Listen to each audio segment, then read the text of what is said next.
Madame, Monsieur, bonsoir. Le Covid-19 reste au devant de l'actualité au Cameroun. Les nouvelles se succèdent chaque jour. De mauvaises nouvelles avec les près de 3000 cas positifs et les 136 décès annoncés au point de presse du ministère de la Santé publique hier soir. De bonnes nouvelles également avec près de 1600 personnes guéries du Covid-19 au Cameroun, 135 milliards de soutien accordés par le Fonds monétaire international et les nombreuses mesures d'assouplissement et d'accompagnement décidées par le président de la République. Ce soir, pour vous informer sur les actions du gouvernement dans son plan de riposte, nous avons, face à la presse, pas moins de 3 membres du gouvernement. René Emmanuel Sadi, ministre de la Communication. Bonsoir, Monsieur le ministre. Bonsoir. Louis-Paul Motazé, ministre des Finances. Bonsoir, Monsieur le ministre. Bonsoir. Et Manaouda Malachi, ministre de la Santé publique. Bonsoir, Monsieur le ministre. Bonsoir. Sans plus attendre, Mesdames, Messieurs, je vous propose de suivre d'abord le propos liminaire de Monsieur le ministre de la Communication. Monsieur le ministre. Ladies and gentlemen, as you are all aware, the Prime Minister, head of government, made public on April 30, 2020, the additional measures prescribed by the head of state, His Excellency Paul Biya, within the framework of the implementation of the National Response Strategy to the COVID-19 pandemic in our country. These new measures, 19 in all, come at the heels of other measures taken in the same vein, first on March 17, 2020, then on April 9, 2020. These latter measures are part of the concern to soften the constraints brought about by the need for rigor and discipline in the conduct of the response strategy on the one hand, and the imperative to implement an alternative scheme to support the national economy in order to mitigate the impact of the health crisis on businesses and households on the other hand. It is therefore for the purpose of providing new insights necessary to better enlighten national public opinion on these important measures that I have invited you here to take part in this exchange. Allow me to indicate that 2 members of government will also take part in this press briefing, notably the Minister of Finance, Mr. Motazé Louis-Paul, and the Minister of Public Health, Mr. Manaouda Malachi, whom I particularly delighted to warmly welcome in this auditorium. Ladies and gentlemen, the challenge faced by public authorities in the management of this crisis is that of maintaining a judicious balance between health safety and that of safeguarding the socio-economic vitality of the country. Allow me to remind you here that the day after the first cases of coronavirus were confirmed in Cameroon, the President of the Republic prescribed a double set of measures aiming at containing the spread of this pandemic throughout the national territory and to ensure, if necessary, optimal care for people who may be affected so as to reduce as much as possible the fatality rate that would result. Despite the binding nature of these measures, it could be noted with satisfaction, at least in the early days, that the population in general were respectful of both the barrier gestures recommended by the World Health Organization and the preventive measures prescribed by the government on March 17 and April 9, 2020. This resilience of the population resulted in a notable slowdown in relative value in the contamination rate noted by the technical services of the Ministry of Public Health. At the same time, however, the national economy, as well as the social organization of our country, were considerably impacted by the harmful effects of the pandemic and the various constraints generated by the necessary multifaceted response that it would have required. With regard to the economy, Cameroonian companies are today affected by this health crisis, owing particularly to the slowdown in activities in this area due to the decline of our international trade, in particular our commercial relations with the main foreign partners of Cameroon, heavily affected by the pandemic. On the social level, the economic consequences of the crisis are likely to affect employment and therefore household income. Fortunately, in our country, the timeliness and adequacy of the response measures taken by the government have so far preserved most of the jobs and protected the purchasing power of the population. Though there may be so much to be commended, the fact remains that in the context of the current crisis, the cash flow of companies is exposed to significant tensions, which are likely to deteriorate their operating balances and to hinder the smooth fulfillment of their tax obligations. It is therefore in recognition of this worrying situation that the head of state prescribed softening socio-economic measures which should essentially contribute to the resilience of our businesses and in turn safeguard the national economic fabric. I would like to point out that these measures concern the suspensions for the second quarter of 2020 of general accounting audits, except in case of suspected tax evasion, a measure aimed at sparing companies of additional payments, which often result from this type of in-depth checks.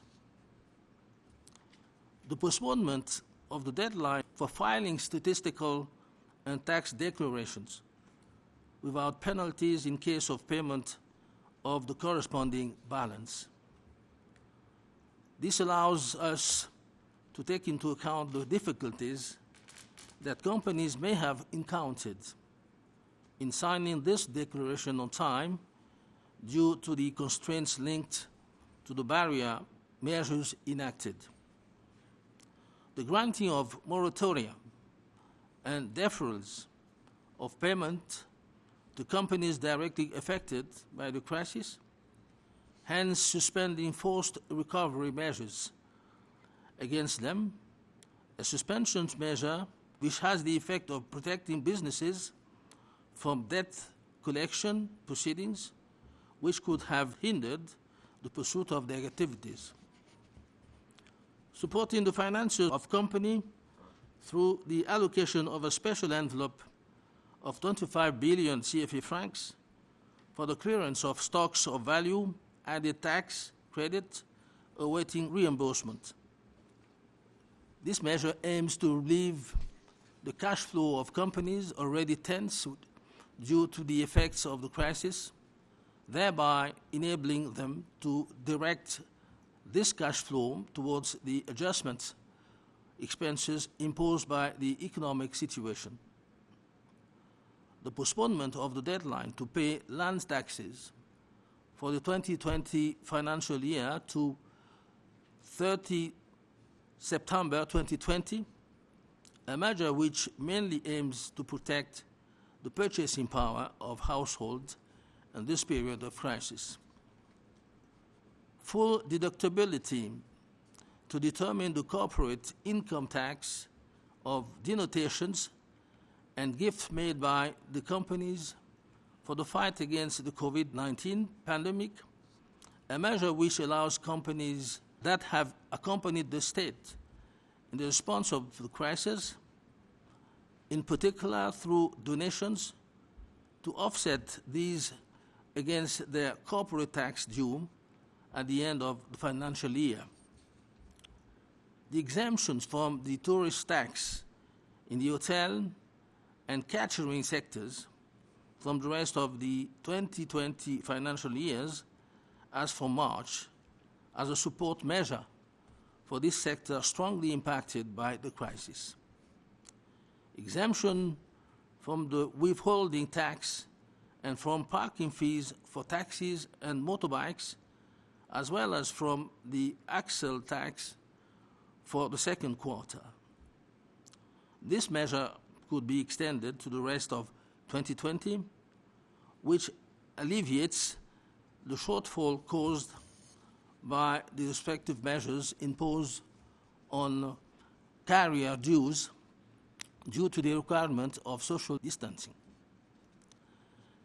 Exemption from the second quarter from the withholding tax and council taxes, market duty tax, etc., for petty traders by Amselams, who are thus supported because of their further vulnerability exacerbated by the crisis situation. To this set of measures that I have just mentioned, we should add the exemption from custom duties and value-added tax on the purchase of materials and equipment intended for the fight against COVID-19. As can therefore be seen, the decisions taken by the head of state on April 30, 2020, have a significant impact both on businesses and on the socio-economic vitality of our country, and undeniably reflect his firm resolve to support businesses and households during this difficult period. With particular regard to the support given to businesses, it should be specified that all categories of businesses, whether large, medium, or small size, will benefit from these measures.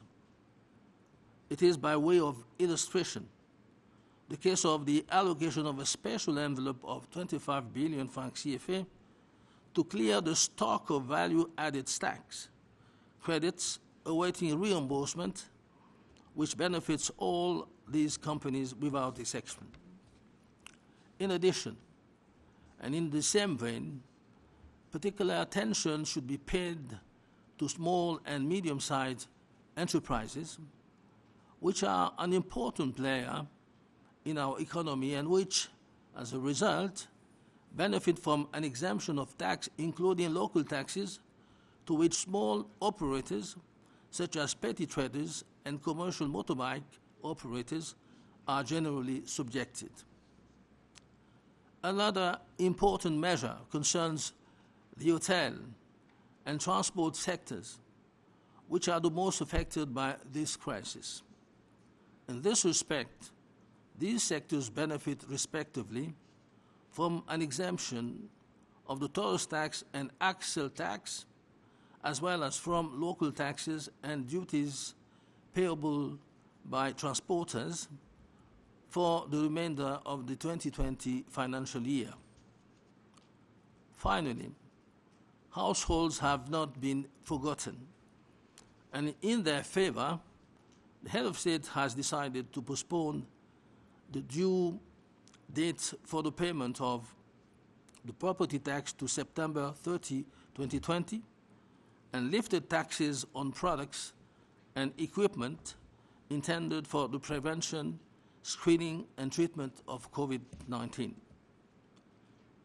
In addition to all the measures that I have just recalled, 2 other measures have been prescribed that have a more direct and visible impact on the general public and daily life of Cameroonians. This includes the opening of drinking spots, restaurants, and leisure facilities after 6 p.m. It also concerns the lifting of the measure reducing the authorized number of passengers in all public transport by bus and taxi. Ladies and gentlemen, this is the whole range of softening measures decreed by the head of state and made public on April 30 by the Prime Minister, head of government. It goes without saying that they have been thought out, thoroughly considered, that is to say in terms of both advantages and disadvantages. As a matter of fact, as we know, there is a debate going on about the timing, appropriateness, and rationality of these measures. This debate is not specific to Cameroon. It is taking place almost everywhere in Africa and the rest of the world. However, the trend that can be observed is towards greater softening for some and the lifting of lockdown for others, which confirms a broad convergence of points of view on the need to reconcile health requirements with economic and social imperatives. In all, we can therefore affirm the timeliness and adequacy of the presidential decision and the appropriateness of the socio-economics of softening measures he prescribed. Moreover, these measures were hailed by the vast majority of Cameroonians, who lauded the wisdom, lucidity, and clear-sightedness of the President of the Republic. However, we cannot refrain from deploring the misinterpretation that a large section of our fellow citizens seem to be giving of these softening measures, which to them proclaim victory over COVID-19 and thus the end of the fight against the pandemic. Unfortunately, this misinterpretation is reflected on a daily basis in a relaxation of the constraints that are essential for the protection of each and every one of us in the non-observance of the barrier gestures recommended by the WHO or in the failure to comply with government regulations, including the compulsory wearing of masks in areas open to the public, social distancing set at a minimum of 1 meter, and a ban on overloading in public transport. It cannot be overemphasized that strict compliance by all with these measures is and remains the sine qua non condition for the success of the national response strategy against COVID-19 and hence for our collective survival. Incidentally, if we look closely, the softening of the government measures still in force is in no way incompatible with the precautions imposed by the barrier measures, both at the individual level and in the various leisure and catering facilities, or even in public transport. Whether the obligation to wear a mask, respect for social distancing, or other requirements, all these measures must and can be observed individually and collectively. The main thing is to really become aware of the potential role of each and everyone in the transmission or spread of the coronavirus, as in the decline or the containment of this pandemic. With regard to leisure facilities, such as drinking spots and restaurants, for example, the government is calling on the responsibility of promoters, owners of restaurant managers, to help enforce the recommended actions and barrier measures.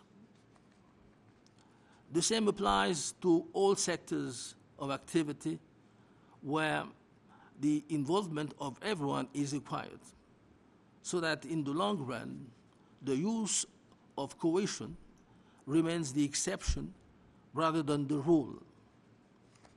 I would also like to draw our attention to a phenomenon gaining ground in our cities or our communities.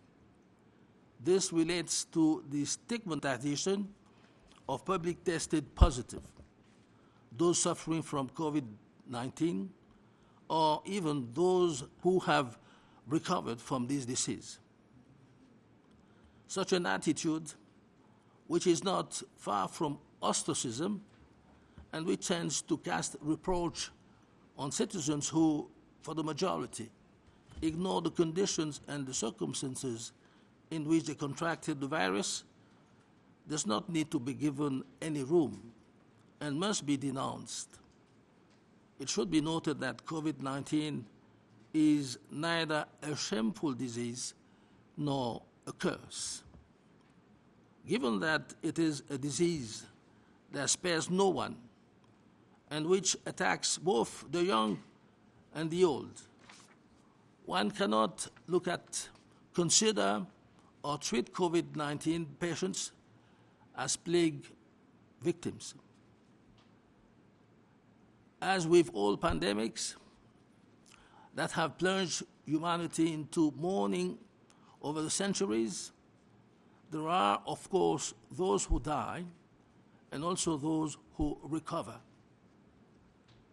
Distinguished ladies and gentlemen, in short, we are faced with a challenge whose scale and seriousness are measured in terms of its spatial coverage and the worldwide mobilization it then generates. In order to address this challenge that concerns us, the contribution of each member of the national community to the eradication of COVID-19 is not an option, but an obligation whose strict observance is both a moral and a civic requirement. For its part, the government will continue to fully assume its responsibilities to foster the efforts undertaken to limit and overcome the harmful effects of COVID-19 in Cameroon. I thank you for your kind attention. Mesdames, Messieurs, comme vous le savez, le Premier ministre, chef du gouvernement, a rendu public le 30 avril 2020 les mesures additionnelles prises par le chef de l'État, son Excellence Paul Biya, dans le cadre de la mise en œuvre de la stratégie nationale de riposte contre la pandémie du Covid-19 dans notre pays. Ces nouvelles mesures, au nombre de 19 au total, interviennent à la suite d'autres mesures prises dans la même optique, d'abord le 17 mars 2020, puis le 9 avril 2020. Ces dernières mesures participent d'un côté du souci d'assouplissement des contraintes induites par les nécessités de rigueur et de discipline dans la conduite de la stratégie de lutte contre la pandémie, et de l'autre, de l'impératif de la mise en œuvre d'un dispositif de soutien alternatif à l'économie nationale aux fins d'atténuer l'impact de la crise sanitaire sur les entreprises et les ménages. C'est pour apporter un supplément d'éclairage nécessaire à la bonne compréhension de ces importantes mesures par l'opinion publique nationale que je vous ai convié à cet échange auquel prennent également part deux membres du gouvernement, le ministre des Finances, M. Motazé Louis-Paul, et le ministre de la Santé publique, M. Manaouda Manachi, à qui, au demeurant, il m'est particulièrement agréable de souhaiter une cordiale bienvenue à cet auditorium. Mesdames, Messieurs, la problématique à laquelle les pouvoirs publics sont confrontés dans la gestion de cette crise est celle du maintien d'un équilibre judicieux entre l'exigence de sécurité sanitaire des populations et la sauvegarde de la vitalité socio-économique du pays. Je rappelle ici qu'au lendemain de la survenance des premiers cas de coronavirus au Cameroun, Monsieur le Président de la République avait prescrit un double train de mesures visant à la fois à contenir l'expansion de cette pandémie sur l'ensemble du territoire national et à assurer, le cas échéant, une prise en charge optimale des personnes éventuellement atteintes, de façon à réduire autant que possible le taux de létalité qui en découlerait. Malgré le caractère somme toute contraignant de ces mesures, on a pu noter avec satisfaction, dans un premier temps tout au moins, que les populations se sont distinguées dans l'ensemble par un respect plutôt appréciable tant des gestes barrières préconisés par l'Organisation mondiale de la santé que de celles préventives prescrites par le gouvernement de la République le 17 mars et le 9 avril 2020.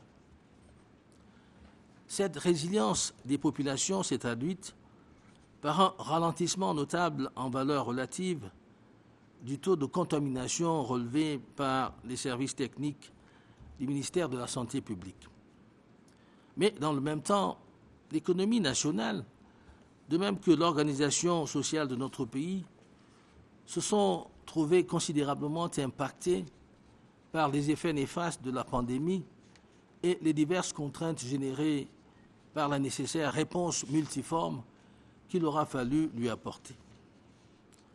S'agissant du plan économique, les entreprises camerounaises sont aujourd'hui affectées par cette crise sanitaire, du fait notamment du ralentissement des activités dans ce domaine, en raison de la baisse de nos échanges internationaux, en particulier nos relations commerciales avec les principaux partenaires étrangers du Cameroun, les plus touchés par la pandémie. Quant au plan social, les conséquences économiques de la crise sont de nature à affecter l'emploi et partant le revenu des ménages.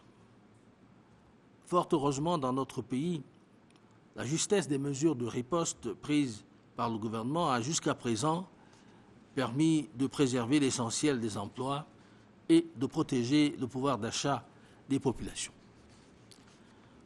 S'il y a tout lieu de s'en féliciter, il n'en demeure pas moins que dans le contexte de crise actuelle, la trésorerie des entreprises est exposée à d'importantes tensions qui sont de nature à détériorer leurs équilibres d'exploitation et à entraver l'accomplissement serein de leurs obligations fiscales. C'est donc pour tenir compte de cette situation préoccupante que le chef de l'État a prescrit des mesures d'assouplissement à caractère socio-économique devant, pour l'essentiel, contribuer à la résilience de nos entreprises et, par ricochet, à la sauvegarde de l'architecture économique nationale. Je rappelle opportunément que ces mesures concernent la suspension au titre du deuxième trimestre 2020 des vérifications générales de comptabilité, sauf en cas de comportement fiscal suspect, une mesure qui vise à épargner les entreprises de paiements supplémentaires auxquels aboutissent souvent ce type de contrôle approfondi. Le report du délai de dépôt des déclarations statistiques et fiscales sans pénalité en cas d'acquittement du solde correspondant, ce qui permet de prendre en compte les difficultés que les entreprises ont pu rencontrer à souscrire cette déclaration dans les délais du fait des contraintes liées aux mesures barrières édictées. L'octroi de différés de paiement et de moratoire aux entreprises directement affectées par la crise suspendant les mesures de recouvrement forcé à l'encontre de celles-ci. Une mesure de sursis qui a pour effet de mettre les entreprises à l'abri des poursuites en recouvrement qui auraient pu entraver la poursuite de leurs activités. Le soutien à la trésorerie des entreprises, à travers l'allocation d'une enveloppe spéciale de 25 milliards de francs CFA pour l'appurement des stocks de crédit de TVA en attente de remboursement.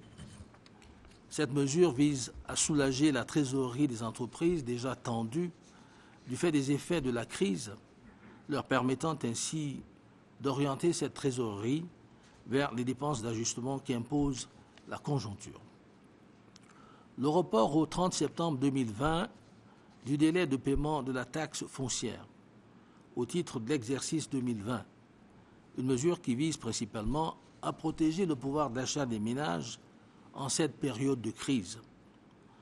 La déductibilité totale pour la détermination de l'impôt sur les sociétés, des dons et libéralités consentis par les entreprises pour la lutte contre la pandémie du Covid-19, une mesure qui permet aux entreprises ayant accompagné l'État dans le cadre de la riposte face à la crise, notamment à travers des dons, d'imputer ceux-ci sur leur impôt sur les sociétés dû en fin d'exercice. L'exonération de la taxe de séjour dans le secteur de l'hôtellerie et de la restauration pour le reste de l'exercice 2020, à compter du mois de mars, à titre de mesure d'accompagnement de ce secteur fortement impacté par la crise. L'exonération de l'impôt libératoire et de la taxe de stationnement pour les taxis et mototaxis, ainsi que la taxe à l'essieu au titre du deuxième trimestre 2020, avec possibilité d'extension au reste de l'exercice, qui permet d'atténuer le manque à gagner engendré par les mesures restrictives imposées aux transporteurs du fait de l'exigence de distanciation sociale. L'exonération au titre du deuxième trimestre 2020 de l'impôt libératoire et des taxes communales au profit des petits revendeurs, lesquels se trouvent ainsi soutenus en raison de leur vulnérabilité davantage exacerbée par la situation de crise. À cette série de mesures que je viens de rappeler, il faut ajouter l'exonération des droits de douane et de la TVA sur les achats de matériels et équipements destinés à la lutte contre le Covid-19. Comme on peut le constater, les décisions prises par le chef de l'État le 30 avril 2020 ont une significative portée tant sur les entreprises que sur la vitalité socio-économique de notre pays et traduisent sans conteste sa ferme volonté de soutenir les entreprises et les ménages pendant cette période difficile. S'agissant en particulier du soutien apporté aux entreprises, il convient de préciser que ce sont toutes les catégories d'entreprises qui seront appelées à en bénéficier, qu'il s'agisse des opérateurs de grande, de moyenne ou de petite taille. C'est du reste le cas, à titre d'illustration, de l'allocation d'une enveloppe spéciale de 25 milliards de francs CFA destinée à l'appurement du stock de crédit de TVA en attente de remboursement qui bénéficie à toutes ces entreprises sans exclusive. Par ailleurs, et dans le même sens, il y a lieu de souligner l'attention particulière accordée aux petites et moyennes entreprises qui constituent un maillon important de notre économie et qui, de ce fait, bénéficient d'exonérations d'impôts et de taxes locales auxquelles sont généralement soumis les petits opérateurs tels que les Bayam Selam et les transporteurs par taxi et mototaxi. Une autre mesure marquante concerne les secteurs de l'hôtellerie et du transport qui sont les plus touchés par la crise. À ce titre, ces secteurs bénéficient respectivement l'un ou l'autre d'une exonération de la taxe de séjour et de la taxe à l'essieu ainsi que des impôts et taxes locales dus par les transporteurs pour le reste de l'exercice 2020. Enfin, les ménages n'ont pas été oubliés. Et en leur faveur, le chef de l'État a décidé du report de la date d'exigibilité de la taxe foncière au 30 septembre 2020, ainsi que de la défiscalisation des produits et équipements destinés à la prévention, au dépistage et au traitement du Covid-19. Outre toutes les mesures que je viens de rappeler, 2 autres ont été prescrites qui ont une incidence plus directe et plus visible sur le grand public et la vie quotidienne des Camerounais. Il s'agit de l'ouverture des débits de boissons, des restaurants et des lieux de loisirs au-delà de 18 heures. Il s'agit également de la levée de la mesure réduisant le nombre réglementaire des passagers dans tous les transports en commun, par bus et taxi. Mesdames, Messieurs, ainsi se présente toute la panoplie des mesures d'assouplissement édictées par le chef de l'État et rendues publiques le 30 avril par le Premier ministre chef du gouvernement.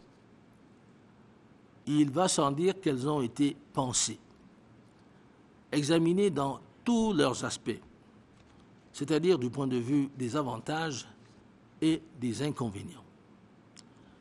Car le débat, on le sait, a cours quant au moment choisi, à l'opportunité et au bien fondé de ces mesures. Un débat qui n'est pas propre au Cameroun. Un peu partout en Afrique et dans le reste du monde, il a lieu. Mais la tendance que l'on peut observer va dans le sens de l'assouplissement pour les uns, du déconfinement pour les autres, ce qui confirme une large convergence de points de vue quant à la nécessité de concilier l'exigence sanitaire et l'impératif économique et social. Donc, à tout prendre, on peut reconnaître et affirmer la justesse de la décision présidentielle et le bien fondé des mesures d'assouplissement à caractère socio-économique que a prescrites le président de la République. Au demeurant, ces mesures sont favorablement accueillies par la grande majorité des Camerounais qui ont salué la lucidité, la sagesse et la clairvoyance du président de la République. Pour autant, on ne peut s'abstenir de déplorer l'interprétation erronée qu'une bonne frange de nos concitoyens semble donner de ces mesures d'assouplissement, qui pour eux proclament la victoire sur le Covid-19 et donc la fin du combat contre la pandémie. On constate en effet malheureusement que cette interprétation erronée se traduit de jour en jour par un relâchement des contraintes indispensables à la protection de tous et de chacun, par l'inobservation stricte des gestes barrières préconisés par l'OMS ou le non-respect des prescriptions gouvernementales, dont le port obligatoire du masque dans les espaces ouverts au public, la distanciation sociale fixée à 1 mètre au minimum, l'interdiction de la surcharge dans les transports en commun. On ne répétera jamais assez que le respect scrupuleux par tous de ces mesures est et demeure la condition sine qua non de la réussite de la stratégie nationale de riposte contre le Covid-19 et partant celle de notre survie collective.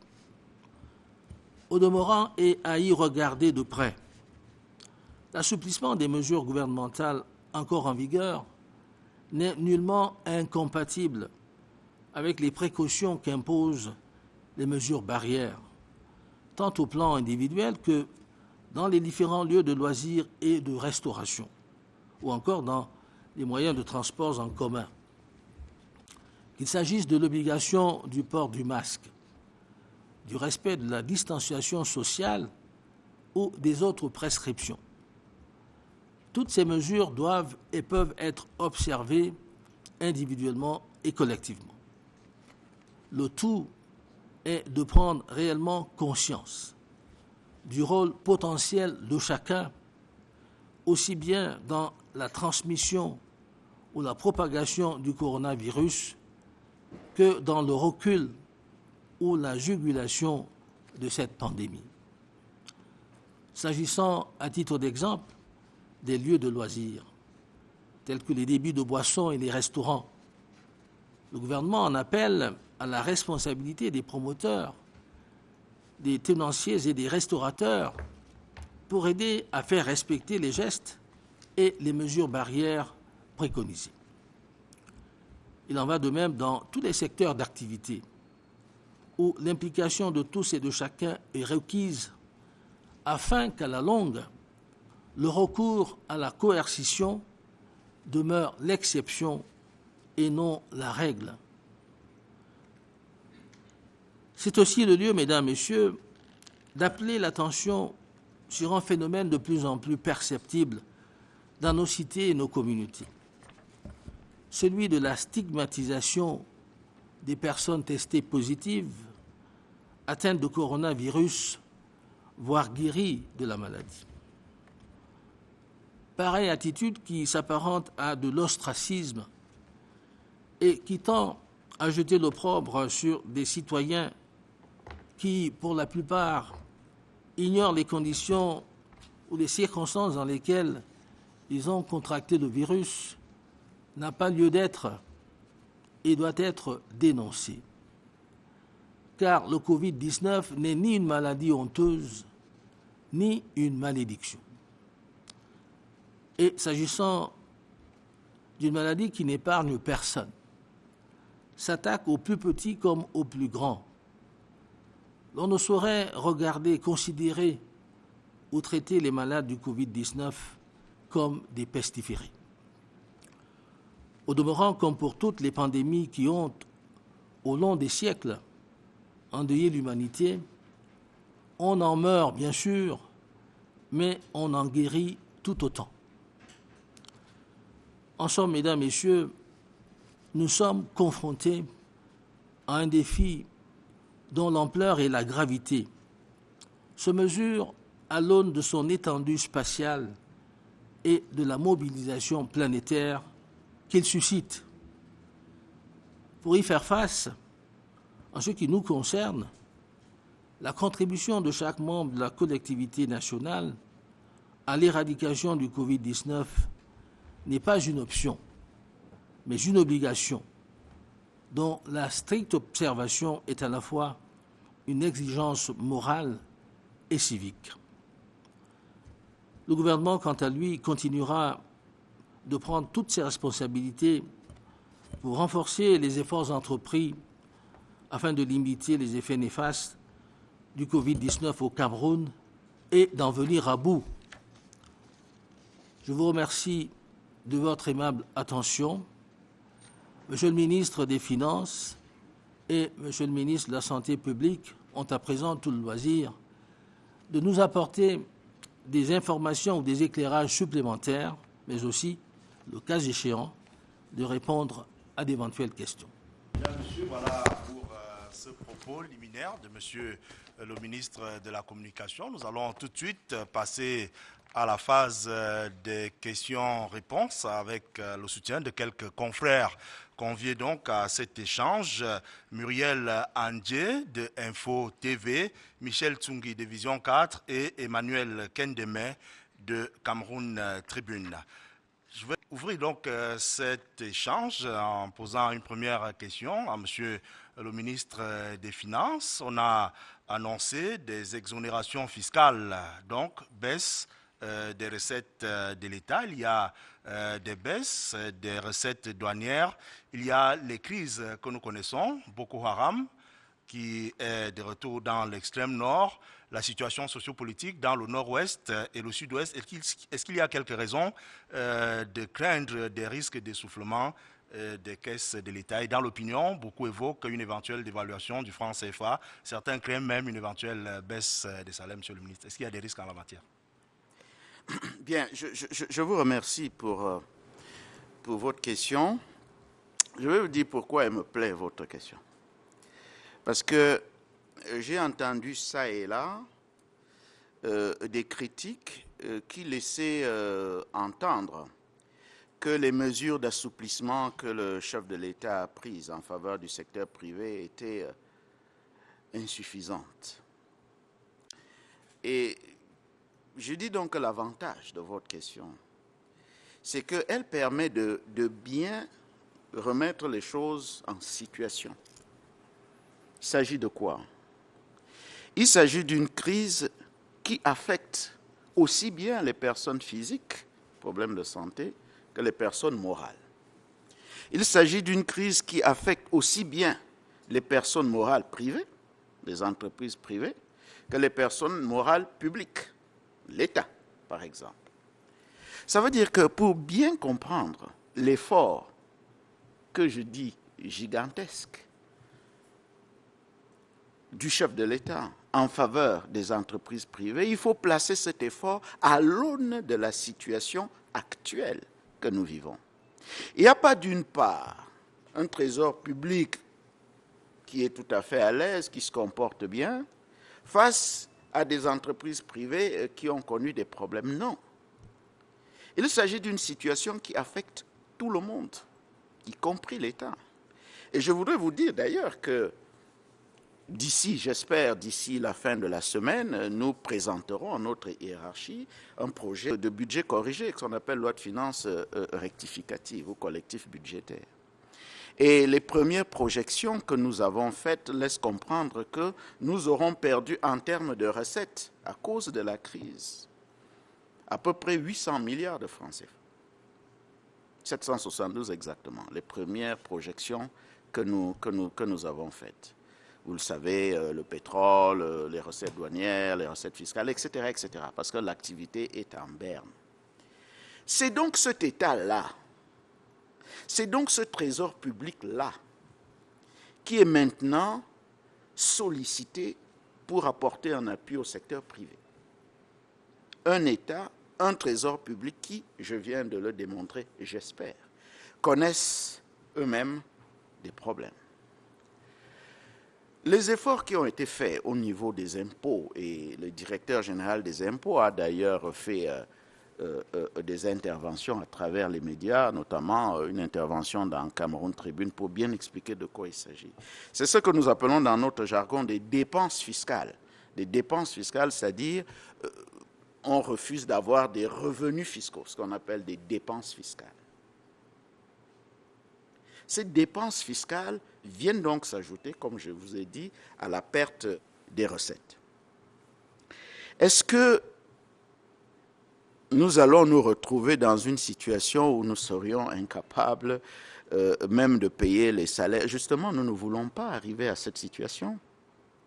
Nous ne voulons pas arriver à cette situation, et les rencontres que nous avons organisées avec certaines filières dans le domaine économique, parce que nos services ont été instruits, que ce soit au niveau de la douane, au niveau des impôts, ils ont été instruits de recevoir tous les opérateurs économiques filière par filière. Jusqu'au BAMSELAM, on a reçu vraiment tout le monde, pour qu'on essaye de bien comprendre quels sont leurs problèmes et quelles sont leurs attentes. Mais la première instruction que je leur ai également donnée à mes services, c'est de leur dire que l'État, lui, doit continuer aussi de fonctionner. Il doit continuer de fonctionner, pourquoi? Parce que vous avez cité les salaires, je comprends que c'est ça qui vous intéresse particulièrement. Ça nous intéresse tous, oui. Les salaires devraient continuer à être payés, oui. Mais il y a aussi la sécurité. L'État devrait continuer à assurer la sécurité des hommes et des biens. Il y a aussi la santé elle-même. Qu'est-ce qui se passe? Le ministre de la Santé, là, il vous le dit chaque fois, les malades, ils sont pris en charge par l'État. Il faut que l'État continue de les prendre en charge. Et ce n'est pas un État impécunieux qui se retrouverait sans le sou, ce n'est pas un État pareil qui pourrait continuer à le faire. C'est pour ça que nous sommes sur une ligne de crête qui est extrêmement difficile à tenir. En même temps que nous reconnaissons le rôle important des entreprises privées, du secteur privé, parce que nous le disons, même au niveau de tous les programmes qui ont été conclus avec les partenaires étrangers, on nous rappelle le rôle important du secteur privé qui doit être le moteur de la croissance et qui devrait donc être soutenu pour continuer de jouer ce rôle, en même temps que nous reconnaissons ce rôle et la nécessité pour l'État de l'appuyer, de l'accompagner, de le soutenir. Il y a aussi les contraintes, malheureusement, qu'on ne peut pas mettre de côté, les contraintes de l'État. Donc, pour aller à votre question, je tiens à vous dire que nous travaillons pour que nous n'en arrivions pas à cette hypothèse catastrophe que vous avez relevée, à savoir on ne paye plus les salaires, on ne fait plus ceci, on ne fait plus cela. L'État doit fonctionner, nous travaillons en conséquence, et puis nous avons ce qu'on appelle la régulation budgétaire. La régulation budgétaire, c'est que le ministre des Finances, s'il se rend compte qu'il y a une dérive, par exemple en matière de recettes, ce que nous commençons à constater, parce que là, je prends les recettes fiscales par exemple, au premier trimestre on s'est très bien comporté, on a eu des recettes fiscales supérieures à celles qu'on avait eues à la même période de l'année avant, mais après hop, on commence à voir qu'il y a un mouvement à la baisse, ce qui est un peu attendu. Alors le ministre des Finances à ce moment-là est également obligé de faire de la régulation budgétaire, c'est-à-dire que dès qu'il constate que les recettes ne se comportent pas comme attendu, on joue sur les dépenses. Ça ne nous vaut pas toujours beaucoup d'amitié, mais on est bien obligé de prendre les mesures qui s'imposent. Donc, je tiens à vous dire qu'au niveau de l'État, le gouvernement travaille à ce que nous n'arrivions pas à cette hypothèse catastrophique, c'est-à-dire que nous allons continuer de soutenir le secteur privé, mais en faisant en sorte que le gouvernement continue de remplir ses obligations régaliennes. Thank you. My question is addressed to the Minister of Public Health. We've seen a lot of private efforts, people trying to come up with a cure for the COVID-19 pandemic. There are recent reports of the Archbishop of Douala, Kleda, who is also treating people with his own the medicine he has developed.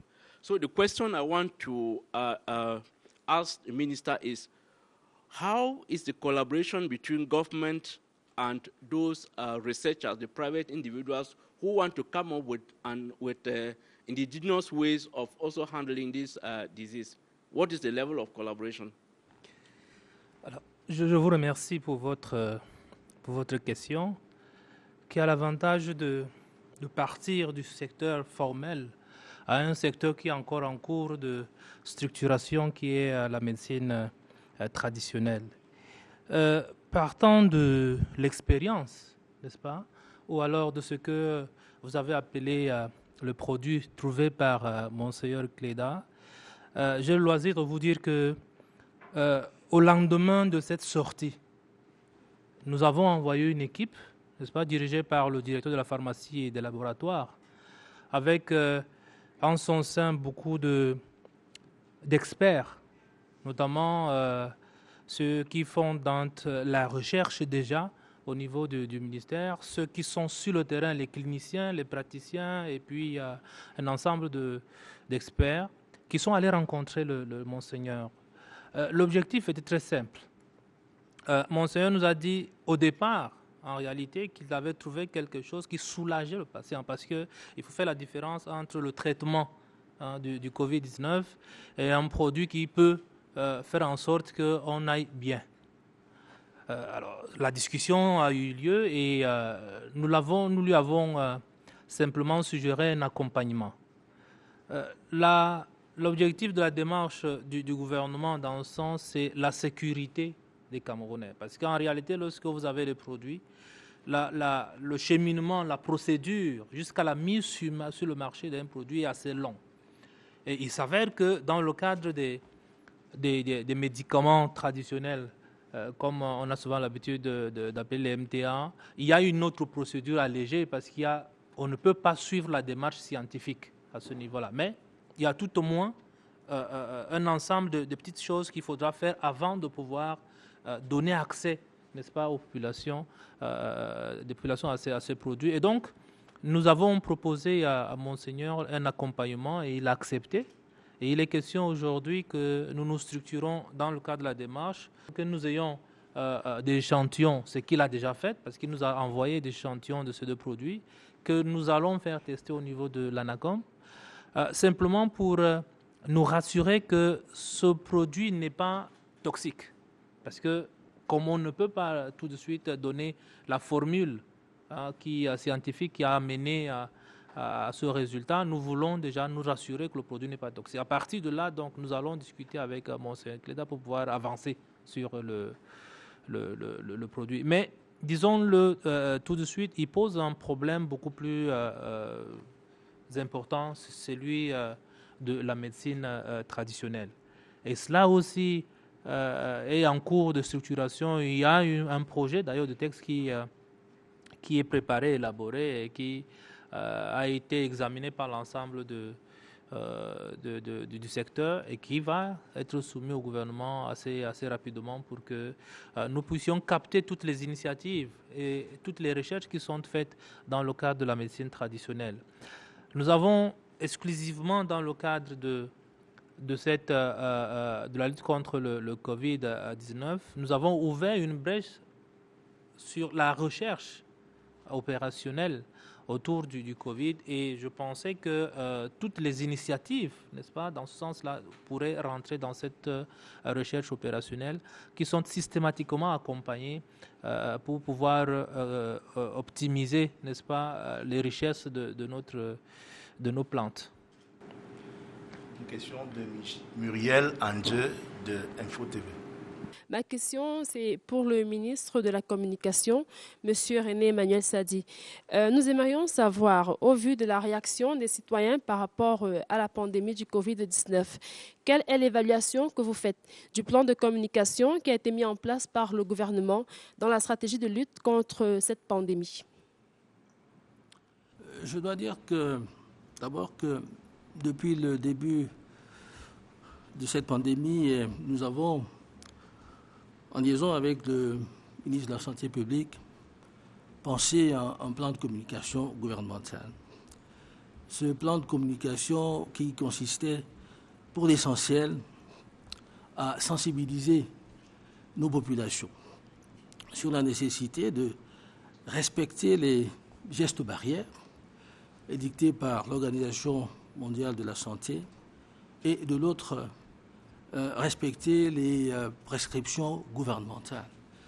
Et en mettant surtout l'accent sur les mesures basiques qui paraissent essentielles et qui sont ressassées à travers le monde. Savoir se laver les mains régulièrement, à savoir porter le masque et également observer cette distanciation entre les membres d'une communauté à une distance d'1 mètre. Nous pensons qu'on a pu observer dans un premier temps que nos compatriotes faisaient l'effort de respecter ces mesures, notamment en ce qui concerne le lavage des mains, en ce qui concerne aussi le port des masques et le respect de la distanciation. Mais le respect de la distanciation nous paraissait comme la mesure la plus difficile à respecter, à faire respecter par nos compatriotes, notamment dans des lieux de grande affluence, notamment dans les marchés, etc., où, naturellement, nos compatriotes avaient du mal à s'accommoder de cette prescription concernant la distanciation. Alors, si nous avons au départ été quelque peu, je dirais pas satisfaits, si au départ on a pu quand même apprécier les efforts qui étaient faits, je pense que depuis les mesures d'assouplissement édictées par le président de la République, le gouvernement, on a comme l'impression d'un relâchement chez les compatriotes. Et donc, nous entendons renforcer notre communication pour sensibiliser davantage nos compatriotes. Nous avons commencé par mettre à contribution des relais qui permettraient le plus largement possible de toucher nos compatriotes. Nous avons déjà eu des concertations avec les autorités administratives, avec les chefs traditionnels, avec également les chefs religieux et certains leaders de la société civile qui sont des relais nous permettant justement de toucher le plus grand nombre de nos compatriotes. Nous avons également pu avoir un échange, concertation sur les voies et moyens de renforcer cette sensibilisation, qui se veut une sensibilisation de proximité avec les responsables communaux des différentes communes, en leur demandant justement, eux qui sont au plus près des populations, justement de faire passer les messages basiques que nous prescrivons au niveau du gouvernement et qui sont également les messages de l'Organisation mondiale de la santé. Nous sommes en train également d'envisager, pour conforter cette sensibilisation, d'associer les médias. Les médias publics jouent ce rôle, notamment les organismes sous notre tutelle que sont la CRTV et SOPECAM, qui jouent un rôle qui est visible à travers la publication des spots, des micro-programmes, des messages qui sont au quotidien adressés à nos compatriotes. Nous entendons dans les tout prochains jours également associer les médias à capitaux privés, qui, de mon point de vue, doivent être également des relais importants avec lesquels nous allons essayer de nous entretenir pour essayer de renforcer cette communication à l'adresse de nos compatriotes. Nous envisageons également de mettre à contribution, et nous le faisons déjà d'ailleurs, des relais communautaires qui sont les radios communautaires sur l'ensemble du pays et les radios de proximité. Et ceci en liaison avec les démembrements du ministère, les délégués régionaux, départementaux. Je crois qu'ils vont essayer d'élargir et de faire passer le plus loin possible les messages du gouvernement. Nous sommes également en train de penser aux outils les plus efficients possibles. Parce que là aussi, il y a un problème d'efficience. Il n'y a pas que la radio, la télévision. Nous entendons faire appel à des moyens les plus simples, qui consistent par exemple à mettre en place des caravanes mobiles à travers nos différentes contrées, nos différentes villes, en utilisant donc des messages oraux, sonores, à l'adresse de nos compatriotes, en ressassant, en martelant, dans l'espoir qu'ils finiront bien par comprendre qu'il en va de l'intérêt de tout le monde, il en va de leur vie, de leur survie. Et donc, ils auraient intérêt à suivre les recommandations du gouvernement. Beaucoup se comportent encore comme si le Covid était une vue de l'esprit. Ils se comportent un peu comme si de rien n'était, en dépit, n'est-ce pas, des messages de sensibilisation qui sont martelés au quotidien. Le ministre de la Santé, tous les jours, ses collaborateurs avec, je crois, essayent d'attirer l'attention de nos compatriotes sur la dangerosité du Covid-19, qui n'est pas une fiction, c'est une réalité. Et donc, nous pensons qu'à ce stade, il nous faut, face à ce relâchement que l'on perçoit, il nous faut intensifier la communication et la sensibilisation. Nous allons nous y employer en utilisant toutes les méthodes possibles qui nous permettent véritablement de toucher le plus grand nombre. Est-ce que, à un moment donné, il y aura lieu, si on constate comme une espèce de volonté délibérée de ne pas écouter l'indiscipline, est-ce qu'il ne faudra pas recourir finalement à des moyens de coercition? C'est la question qu'on se pose. Mais je pense que pour l'instant, nous avons voulu compter sur la maturité de nos compatriotes, leur sens de responsabilité, leur sérieux, pour ne pas avoir nécessairement recours à des méthodes à la manière forte, comme c'est le cas dans certains pays. Et malheureusement, avec les conséquences également que l'on peut constater, où il y a des dérapages, etc. Donc, le choix que nous faisons, qui est un choix qui interpelle les individus, qui compte sur le sens de responsabilité, la prise de conscience par tous de la dangerosité de cette affaire et surtout la prise de conscience que nous ne pourrons en venir à bout que si chacun y met du sien. Si chacun y met du sien, on ne pourra pas mettre un gendarme derrière chaque compatriote, ce n'est pas possible. Tout à l'heure, dans ma communication, j'ai interpellé, par exemple, les tenanciers des débits de boissons, les restaurateurs, etc. Je pense que ces compatriotes, qui sont des promoteurs de ceci, les propriétaires de bars, peuvent aider à faire en sorte que ces réflexes soient véritablement intériorisés par tous et appliqués.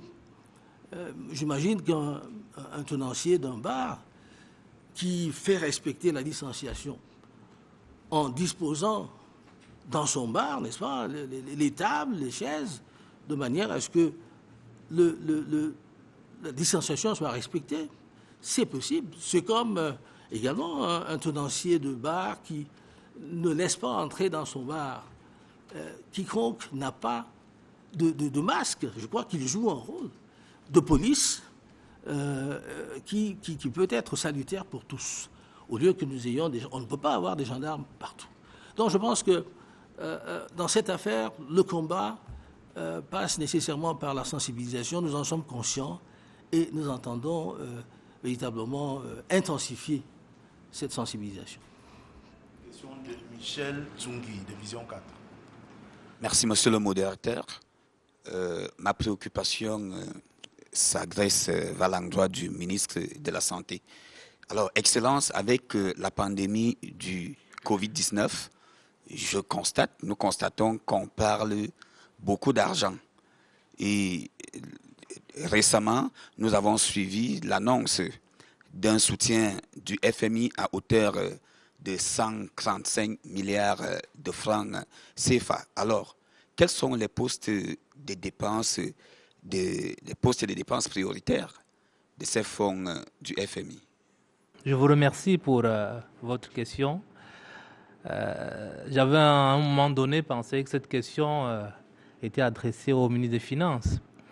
Parce que lorsque vous me parlez de postes de dépenses, je pense qu'il faut plutôt s'orienter vers notre plan de riposte. Parce que nous avons un plan de riposte chiffré.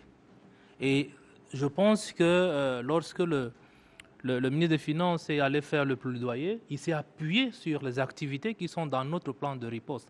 Maintenant, cette enveloppe, à ce que j'ai compris, n'est-ce pas, de la prise de parole du ministre des Finances, n'est pas que destinée exclusivement à des postes de dépenses de santé. Parce qu'il y a de la résilience économique, il y a un certain nombre de choses qui rentrent, n'est-ce pas, dans cette enveloppe. Maintenant, s'il faut revenir sur notre plan de riposte, je peux vous donner les grandes priorités qui vont, n'est-ce pas, des équipements de protection individuelle pour la protection d'abord du personnel de santé, ensuite du personnel de laboratoire et l'ensemble, n'est-ce pas, des professionnels de la santé. Nous avons la mise sur pied, vous savez très bien que le président de la République a décidé de la création de centres spécialisés de prise en charge du Covid. Et donc, cela également constitue une poche de dépenses importante dans notre plan de riposte, parce qu'il est question, dans chacune des 10 régions, de créer au moins 1 ou 2 centres spécialisés de prise en charge du Covid. L'objectif étant de laisser fonctionner le système de santé normalement et avoir un couloir pour la lutte contre le Covid. Parce qu'on a constaté que lorsque, tant bien même, nous avons créé un pavillon dédié au Covid dans un hôpital, le Camerounais ordinaire pense que s'il va à l'hôpital, il va contracter le coronavirus. Ce qui n'est d'ailleurs pas vrai parce qu'il y a toujours un cloisonnement entre pavillon dédié aux malades du Covid et les autres malades. Mais à la fin de l'histoire, je pense que le président de la République a instruit et nous sommes en train de mettre en place des centres spécialisés de prise en charge. Autre poche non moins importante, c'est les appareils, les équipements d'assistance respiratoire. Nous avons fait un inventaire sur l'ensemble de notre territoire et nous pensons que si demain l'épidémie s'aggravait et que tout de suite nous avons besoin des respirateurs, des extracteurs d'oxygène et tout le reste, on pourrait être débordé assez rapidement. Et donc il est bon que dans ce plan, que nous ayons des appareils d'assistance respiratoire pour prévenir toute flambée de l'épidémie. Et maintenant, entre tout cela, vous avez la formation des personnels de santé, vous avez la mobilisation de personnel, vous avez le déploiement. J'allais oublier ce poste qui est également important. Nous sommes rendus compte que le pré-hospitalier aujourd'hui crée un problème. Parce qu'on nous dit qu'il y a telle personne qui a appelé, qui a des difficultés respiratoires, mais on n'est pas allé rapidement le chercher. Et donc ça, c'est un problème pour nous. Et ce qui nous a amené à réfléchir à la mise en place du pré-hospitalier en créant des petites sortes de SAMU à Yaoundé, Douala, dans certaines grandes villes. Ce n'est d'ailleurs pas une décision nouvelle parce que il y a cela 2 ans, le président de la République avait déjà décidé de créer le SAMU, de déployer le SAMU au Cameroun. Et on était en négociation avec des partenaires.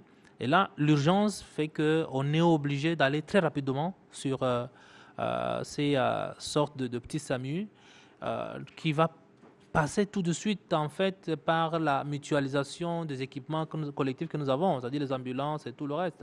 Mais ça va demander un déploiement de personnel, un déploiement de cette logistique. Cette structure prendra assez de moyens.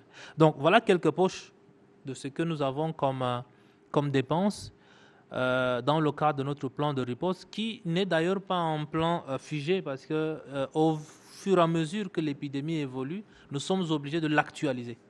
Et donc, je pense que c'est ça qui a servi de plancher, n'est-ce pas, au ministre des Finances pour pouvoir négocier cette importante somme qui a été allouée au Cameroun. Et nous pensons que la santé ne va que en sortir assez grandi parce que, je voudrais peut-être finir par là, notre objectif aujourd'hui, c'est de sortir du Covid-19 avec un système de santé transformé, sinon renforcé. Et donc, vous allez voir, avec cette enveloppe, ce que nous allons faire, nous repartons d'abord au niveau des centres de santé intégrés, au niveau du centre médical d'arrondissement, au niveau de l'hôpital de district. Donc, on va renforcer et standardiser le plateau technique à ce niveau-là, l'infrastructure à ce niveau-là, de manière à ce que lorsque nous passerons certainement le Covid, nous ayons un système de santé renforcé et que la couverture santé universelle qui devra se mettre en place va s'adosser sur un système qui est déjà un peu plus relevé. Donc voilà un peu l'objectif de nos démarches, c'est que nous avons derrière la tête lorsque nous faisions le plan de riposte. Merci, Monsieur le ministre de la Santé publique. On a compris en amorce de votre réponse que la santé, dans l'utilisation de cet argent, ne constituait qu'un aspect. Alors, je vais passer la parole à Monsieur le ministre des Finances sur ces 135 milliards. Comment est-ce que cet argent venant du FMI peut-il soutenir notre économie, Monsieur le ministre? Bien, je crois que le ministre de la Santé a dit le vrai. Bon, comprenez que le ministre de la Santé, lui, il fait partie de ce que nous appelons dans notre jargon les ministères dépensiers. Hein. C'est pas péjoratif, mais ça veut dire que ce qui l'intéresse, c'est d'avoir l'argent. Voilà. Il ne veut pas savoir est-ce que ça vient du FMI, ça vient du budget de l'État, de la Banque mondiale, etc., etc. Et comme nous voulons être totalement transparents, je crois qu'il faut rappeler que le ministre de la Santé a fait un premier programme qui tournait autour, monsieur le ministre de la Santé, si je dis des bêtises, vous m'arrêtez, qui tournait autour d'à peu près 60 milliards de francs CFA. Et le chef de l'État nous a instruit de trouver ces ressources pour les mettre à la disposition du ministre de la Santé. Nous avons donc mis en œuvre une batterie d'actions. On regarde notre budget public.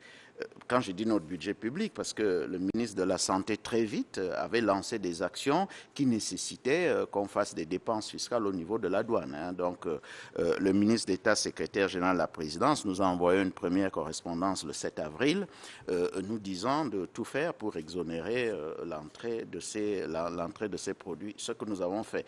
Le montant, c'est à peu près dans les 11 milliards que nous pouvons comptabiliser comme dépenses fiscales dans ce domaine-là. Bon, mais il y a le reste. Il y a un certain nombre d'équipements, il vous en a parlé, et nous avons donc pris contact avec les différents partenaires. Quand je dis nous, je veux dire le gouvernement, que ce soit le ministre des Finances, que ce soit le ministre de l'Économie, et ces discussions sont en cours. Si ces discussions sont déjà arrivées à leur terme avec le Fonds monétaire international, comme vous le savez, elles continuent pour les autres. Et avec le Fonds monétaire, nous avons eu à peu près 130-135 milliards de francs CFA le 4 mai, lors du conseil d'administration du 4 mai. C'était lundi de la semaine dernière. Bon, il va de soi que dans ces 135 milliards, il y a effectivement une bonne part qui va au ministère de la Santé. Mais le programme que nous faisons, c'est quand même un programme holistique, global, parce qu'il y a la santé, il y a ce que nous appelons la résilience économique et sociale, il y a éventuellement un effort vis-à-vis des ménages. Donc tout cela doit être pris en compte, et comme je l'ai dit, il n'y a pas que cet effort via le budget, il n'y a pas que ces ressources venant du FMI, il y aura peut-être d'autres ressources. Nous sommes en train de finaliser ce programme parce que là aussi, vous le savez, le chef de l'État a demandé qu'on finalise ce qui pourrait être les appuis vis-à-vis des ménages. C'est pour ça que l'Institut national de la statistique a lancé une enquête sur les ménages pour essayer de voir est-ce qu'il y a des attentes, est-ce qu'il y a des appuis éventuels. Donc voilà, je confirme dans ce qu'a dit le ministre de la Santé en confirmant que dans ce que le FMI nous a donné, il y a une bonne part qui est réservée aux soins de santé. Monsieur le ministre, je voudrais insister parce que j'ai sous la main le communiqué de presse publié par l'OGICAM à la suite des mesures gouvernementales du 30 avril dernier. L'OGICAM réclame des mesures visant à soutenir la trésorerie des entreprises. L'OGICAM réclame de réelles mesures de relance économique. Qu'est-ce que nos entreprises peuvent espérer? Oui, je crois qu'il faut beaucoup plus poser la question au OGICAM. Que signifie de réelles mesures? Est-ce que ça veut dire que celles que le chef de l'État a prises ne sont pas des réelles mesures?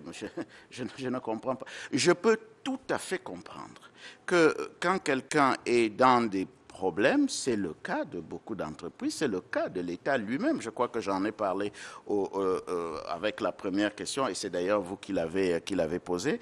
Je peux comprendre que chacun veuille en avoir plus. Tout à fait d'accord. Mais j'ai dit une chose, c'est que nous sommes dans une situation où l'État lui-même ne peut pas se déposséder de son obligation de remplir ses contraintes institutionnelles. Vous avez cité les salaires, j'ai cité la sécurité, j'ai cité les soins de santé, etc., etc. C'est la première chose. La deuxième chose, c'est que quand on dit qu'il faut aider la trésorerie de l'entreprise, toutes les mesures qui ont été listées sur le plan fiscal, c'est déjà plus de 110 milliards de francs CFA, je voudrais le dire. C'est déjà plus de 110 milliards de francs CFA.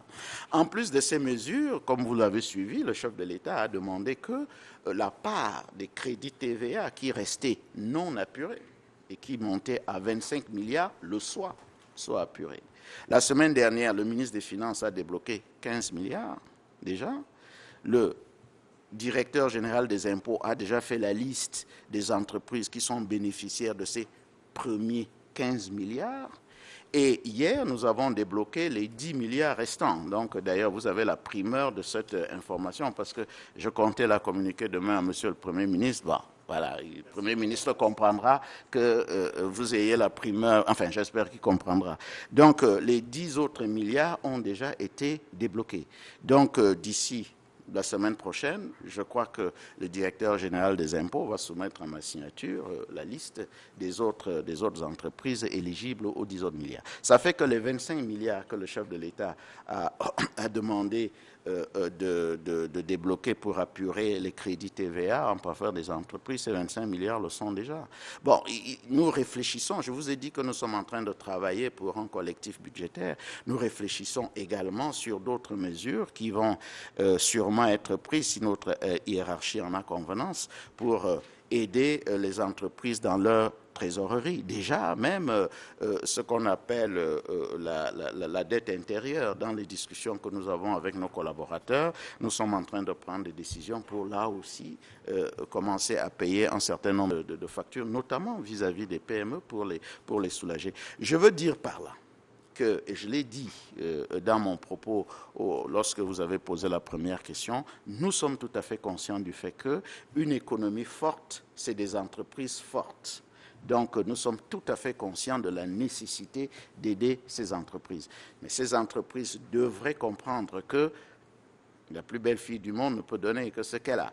Donc, nous faisons un effort, nous allons faire un effort, peut-être même plus que ce qu'on pouvait faire parce que nous comprenons l'importance de ces entreprises, mais nous pensons que ces entreprises devraient également juger à leur vraie valeur ces efforts, ces décisions qui sont prises par le chef de l'État pour que nous venions à leur secours. Oui, merci, monsieur le modérateur.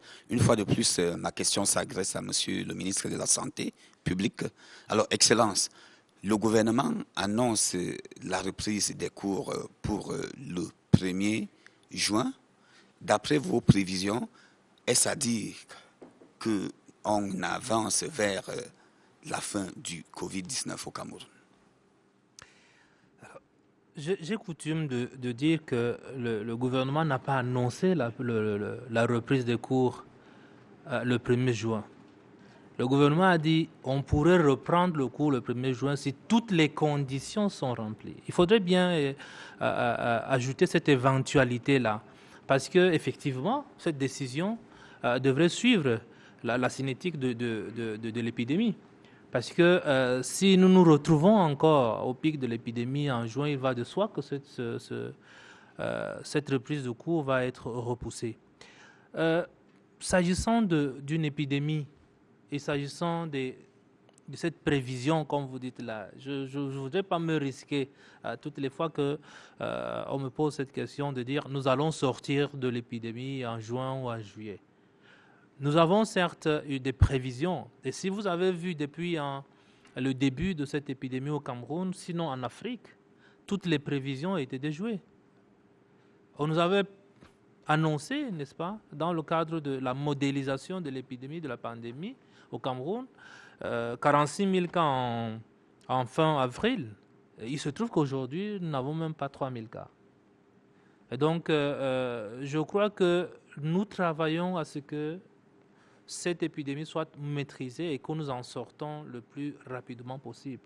Et les efforts qui sont mis en place en ce moment au niveau du gouvernement, ce sont des efforts qui doivent converger vers la reprise des cours le 1er juin. Mais on ne peut pas le dire avec certitude aujourd'hui que nous allons y arriver. Nous avons de très bons points en ce moment en ce qui concerne le contrôle de l'épidémie. Et comme vous le savez très bien, notre stratégie, c'est le testing massif, c'est la sortie des communautés de ceux qui sont positifs pour les mettre de manière précoce en traitement. Et puis, nous pensons qu'avec ça, on va arriver au contrôle, n'est-ce pas, de la pandémie. Et qui dit contrôle de la pandémie dit en réalité une population, n'est-ce pas, responsable, une population disciplinée, une population qui respecte les mesures qui ont été rappelées tout à l'heure par le ministre de la Communication. Donc, je voudrais, pour être clair sur la question, nous ne pouvons pas dire avec certitude que nous acheminons vers la fin de la pandémie et donc on va reprendre les cours le 1er juin, mais appeler chacun de nous de manière individuelle et collective à travailler pour que nous puissions arriver à cette échéance-là à reprendre les cours. Souffrez de garder la parole, Monsieur le ministre de la Santé publique. On nous annonce la reprise des vols commerciaux, notamment les vols internationaux. Et vous savez ce qui se dit dans l'opinion camerounaise. Le Camerounais ordinaire dit que c'est les avions qui nous ont amené la maladie. Quel est le cordon de sécurité que vous allez mettre en place pour que ceux qui viendront, pour ainsi dire, de l'étranger, leur arrivée ne rime pas avec une nouvelle flambée des chiffres de contagion de la maladie? Alors, je crois qu'il y a deux choses qu'il faudrait peut-être retenir de cela. D'abord, cette reprise n'est pas une reprise comme vous pouvez l'imaginer. Ce sera un vol par semaine d'une compagnie aérienne qui a demandé expressément à ouvrir les vols commerciaux au niveau du Cameroun. Ça sera un vol par semaine, alternativement sur Yaoundé et Douala.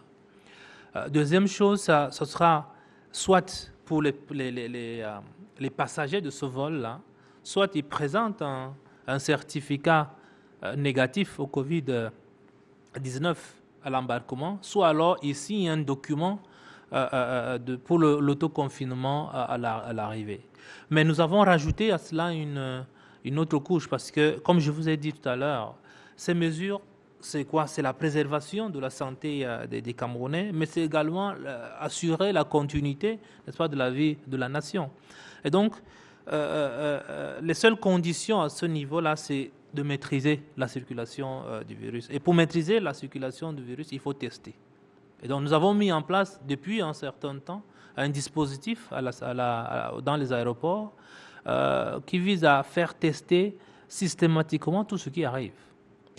Et je voudrais rajouter que nos compatriotes, ils sont environ 653 qui viennent d'arriver au Cameroun.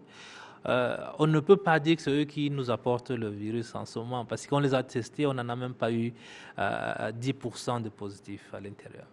Donc, je crois que le ministre de la Communication a été clair tout à l'heure sur la stigmatisation. Nous devons faire des efforts pour ne pas stigmatiser. Et sur cette problématique, je voudrais d'ailleurs dire, parce qu'il y a certains de nos compatriotes qui, fuyant cette stigmatisation, n'est-ce pas, bien qu'ayant des symptômes du Covid, ne partent plus à l'hôpital. Ils se cachent. Et on en a vu même des médecins à l'intérieur, des personnels de santé qui fuient la stigmatisation, donc ne partent pas à l'hôpital. Et au moment où c'est déjà à un stade avancé, ils sont obligés d'être portés puisque des fois, ils arrivent à l'hôpital et ils décèdent. Et donc, il est bon que nous tous, dans un élan patriotique, citoyen et humaniste, parce qu'il faudrait revenir à l'humain à ce moment-là, que nous essayons de faire des efforts pour que les malades de Covid ne soient pas stigmatisés, que l'hôpital ne soit pas stigmatisé et aucune communauté ne soit stigmatisée à ce point. Et donc, nous prenons des dispositions parce que nous avons des tests rapides qui, au bout de 15 minutes, vous délivre le résultat du statut de la personne. Donc, c'est ce test que nous utilisons au niveau des aéroports en ce moment. Donc, nous sommes prêts et pour le moment, peut-être c'est la soutenabilité, n'est-ce pas, de ces tests qui pourrait faire un débat, parce que sur la scène internationale, même si vous avez les fonds pour les acquérir, des fois c'est très difficile d'avoir ce test rapide. Donc nous sommes en train de travailler là-dessus.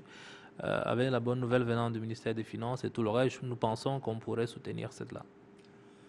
Merci, messieurs les ministres, d'avoir accepté de répondre aux questions de la presse ce soir. Madame, messieurs, merci d'avoir suivi cet échange entre la presse camerounaise et les membres du gouvernement. Bonsoir.